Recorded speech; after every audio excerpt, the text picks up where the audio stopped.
Grant, Dr. Sattler, we're ready to try again. I hate computers. Feelings mutual. Nature and humanity have been at odds since the beginning of time. It is our desperate need for control that allowed us to evolve into the dominant species. And yet, nature is a terrifying force that does not bend to the will of humanity. A constant crashing of waves will eventually erode even the sturdiest of stone. As such, the 1993 definitive dinosaur film Jurassic Park acts as a cautionary tale about the dangers of trying to control nature and the disastrous after effects of when nature has had enough and decides to fight back. It's all an illusion. When we have control again. You've never had control. That's the illusion. It's not an opinion, it's barely an analysis, it's just the first 10 pages.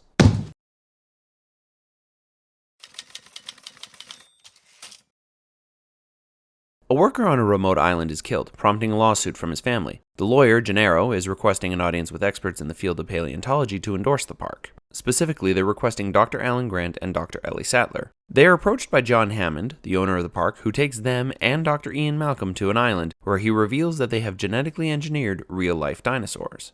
After discovering how the dinosaurs were created and learning that they bred raptors and a T-Rex, the experts claim that the park is spitting in the face of nature and that disaster isn't far behind. Your scientists were so preoccupied with whether or not they could, they didn't stop to think if they should. Hammond tries to convince them of the park's potential, even bringing his grandkids, Lex and Tim, in to test it out on its target audience. 2 of the dinosaurs don't show, and the group finds a sick Triceratops. They go back on the tour, but Sattler stays with the ailing dino. Meanwhile, a storm is brewing, both literally and figuratively. Dennis Nedry, the park's main computer operator, bitter about the lack of money that Hammond has given him, is enacting corporate espionage and shuts down several systems to steal viable embryos for a rival company. A tropical storm hits just as he gets out, which causes him to get lost and run afoul of a Dilophosaurus, which then eats him. Back on the tour, the cars have stopped in front of the T-Rex paddock. The T-Rex breaks out and attacks the cars. Lex and Tim get trapped while Gennaro runs away. Grant tries to distract the dinosaur and make it run, but Malcolm lures it away, causing it to destroy the nearby restrooms and eat Gennaro. Malcolm is knocked unconscious, leaving Grant and the kids to survive the wrecks. After going over the wall and getting out of a tree, the trio set out to get back to the compound. Sattler, along with Muldoon, the man who tried to save the worker in the beginning, finds Malcolm and learns of the attack. After fleeing from the T-Rex themselves, they return to Hammond and his other computer programmer Arnold, who's having trouble undoing Nedry's hacker programs, requesting a reset on the power grid. Arnold goes to the maintenance shed to do so, but when he takes too long, Muldoon and Sattler go themselves. Muldoon realizes that the raptors are loose and draws their attention away from Sattler, getting him eaten in the process. Clever girl. Sattler manages to restore power just as Grant, Lex, and Tim are crossing an electrified fence. They reach the visitor center where Lex and Tim hide from the raptors in the kitchen. After they manage to escape, Grant reunites with Sattler and makes it to the computer room. Using her own hacking skills, Lex reboots the system, restoring power to the facility. A raptor interrupts them and chases them to the main hall, but the group is saved by the T-Rex and they, along with Hammond and Malcolm, escape from the island.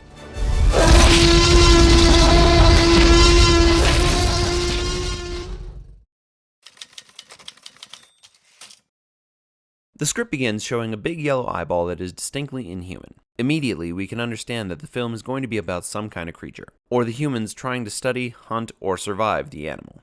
Either way, it is a relevant piece of the overall puzzle.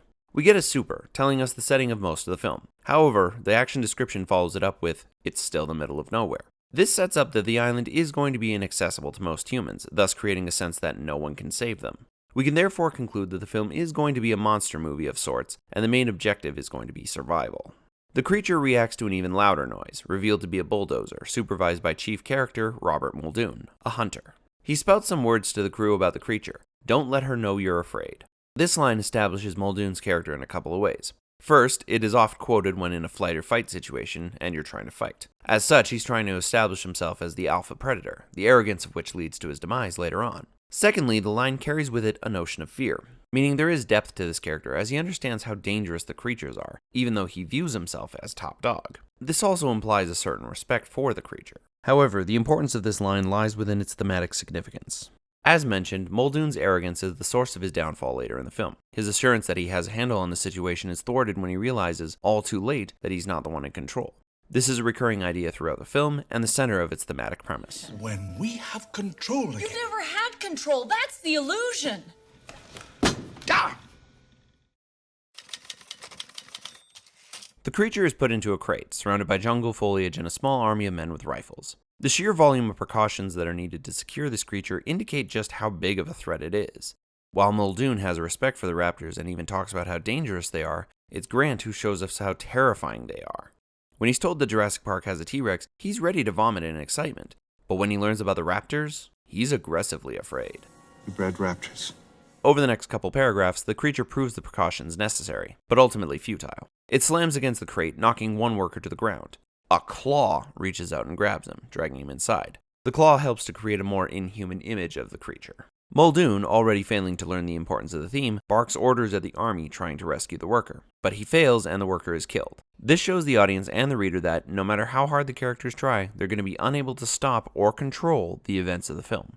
In fact, most of their actions will only result in more chaos. For instance, when Arnold, later on, fails to undo Nedry's code, he suggests shutting down the power grid and resetting the system.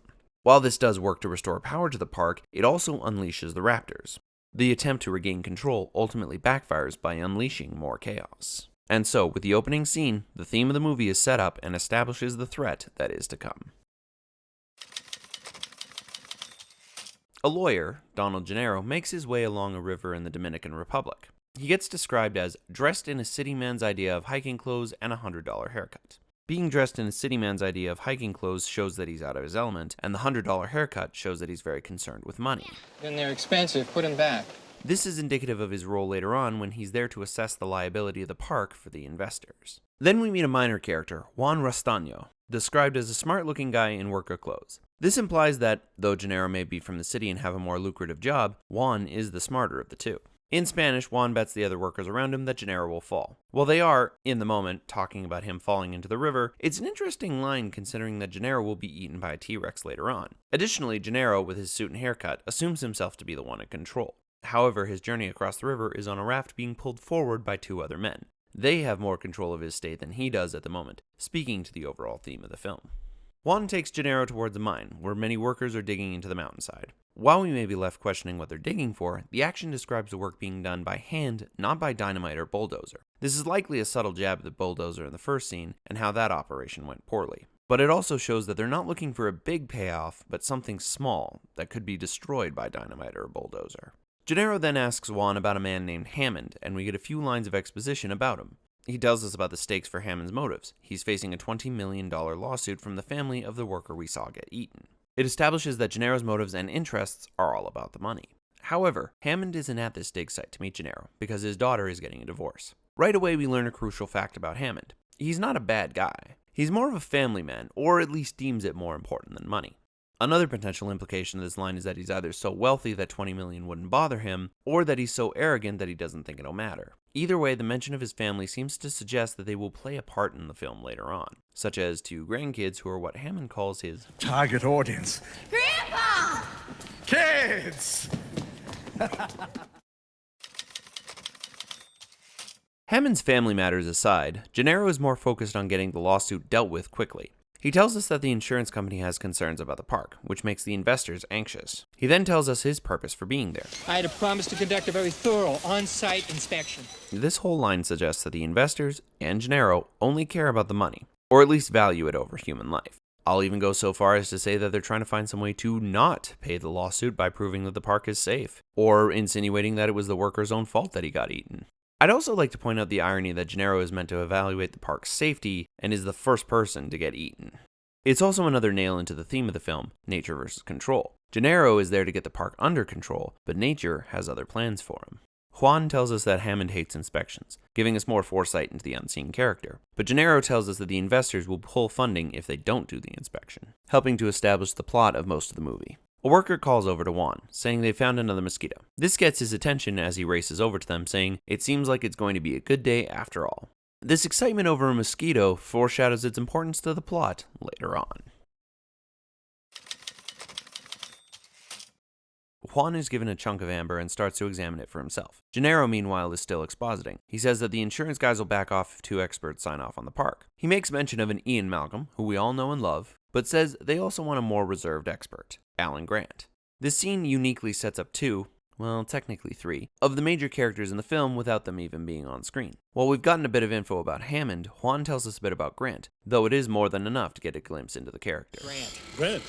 You'll never get him out of Montana. Moose must Why moose. not? Because Grant's like me. He's a digger. Then we get to look inside the amber chunk for ourselves, revealing the mosquito inside. While we know the plot of this film, and how it uses blood from the mosquitoes to clone dino DNA, that is the basic inference we can make here. Mosquitoes drink blood. This one is fossilized. Dinosaurs were fossilized. It stands to reason this mosquito had drunk dinosaur blood. The inhuman monster in the beginning, therefore, is likely a dinosaur. Ergo, dinosaur clones. As if to drive the point home, this page concludes by transitioning us to a dig site where small brushes and tools are uncovering a dinosaur skeleton. Two of the people working on the fossil are Dr. Alan Grant and Dr. Ellie Sattler. They get a few lines to introduce themselves by making scientific hypotheses based on the evidence they have available. Then, we get their character introductions. While both Grant and Sattler are examining it with intense concentration, Sattler is given the line, "There's an impatience about Ellie, as if nothing in life quite happens fast enough for her." You could probably read a lot into that, but most notably is that these two are a couple and the discussion of having kids has come up, with Sattler being pro-kid. Grant's arc through the film is tied to this as he starts out hating kids, but is forced to take care of them after the park goes haywire, and learns to love them. Then we get some more lines between them as they're making inferences about the dinosaurs based on their hypotheses. On the surface, this is just them being scientists, but if you dig a bit deeper, you'll see that it's actually showing how in sync they are, finishing each other's sentences and thoughts being on the same track. It's a good way to show how close these two characters are. Then a volunteer calls them over, saying that we're ready to try again. While we will learn that they're talking about a computer that can scan for fossils underground, they could also be hinting to the audience that the dinosaurs are about to roam the earth again. The volunteer's statement prompts Graham to reply with, I hate computers. Now this line is absolutely perfect. First, Grant is a digger, which means that he prefers taking his time to uncover fossils by being patient and getting dirty. Neither are traits associated with computers, which were designed to do things quickly, and their upgrades continue to get shinier or sleeker looks. Second, for all its bells and whistles, Jurassic Park is basically a story about a beta test. Creators are trying to find any remaining bugs with the park and have hired experts to examine it for flaws. The buggy code could have wild repercussions, as we've seen, so they're trying to find out what else they have to do to make the program safe. Third, Grant hates computers because, as we'll see, they malfunction around him. This continues to hammer in the themes of human versus nature and the illusion of control. Grant understands that nature can be terrifying, and the computers malfunctioning around him only serve to prove that technology isn't very reliable. And fourth, it foreshadows the main villain of the film, Dennis Nedry, a computer wizard whose programs run much, if not all, of Jurassic Park. Because of his own motives, Nedry ends up corrupting the system and shutting down the park, causing all the deaths in the film, save for the first one. Additionally, one of the major obstacles to overcome during the latter half of the film is that the computers aren't working and need a reset, which leads to other problems. During the climax, restoring the power by computer is what saves the day, but it takes someone with elite hacksaw skills to beat Nedry's system. Because of all that reliance on technology and its eventual malfunction, Grant is completely right in his opinion. I hate computers. We get a very detailed description of the dig site, and it's like a little community. Children are running around while their parents are digging. This aggravates Grant, who's displeased that the children aren't playing carefully around the fossils. It further displays Grant's dislike of kids, but don't worry, because they don't like him either. Sattler reminds Grant that the people working on the dig site are volunteers because they don't have enough funding to hire professionals. Ergo, despite Alan's desire for control, he can't do anything about it because he doesn't have the money to do otherwise. And seeing as how that's Hammond's method of persuading them to visit the park, I'd say this qualifies as foreshadowing. Grant and Sattler arrive at the computer. A little girl is standing too close to it, so Sattler moves her out of Grant's way, but still positions her where she can see the monitor. It's a subtle beat that shows the difference between Grant and Sattler. While he has an open disdain for children, she is more nurturing and considerate. The volunteer activates the computer, prompting a lead pellet to be shot into the earth. Sattler asks how long the process takes, and the volunteer states that it should be immediate. This is a carefully subtle moment that implies the computer isn't as fast as expected, further foreshadowing the eventual problems with technology. Then the monitor shows a perfect image of a dinosaur skeleton, and the volunteer delivers a line praising the computer's skills. But he takes it a step further and suggests that there will be no need to dig in a few years when the tech is refined and upgraded. These words sting Grant and evokes the same feeling as a line later in the film. We're out of a job. Don't you mean extinct?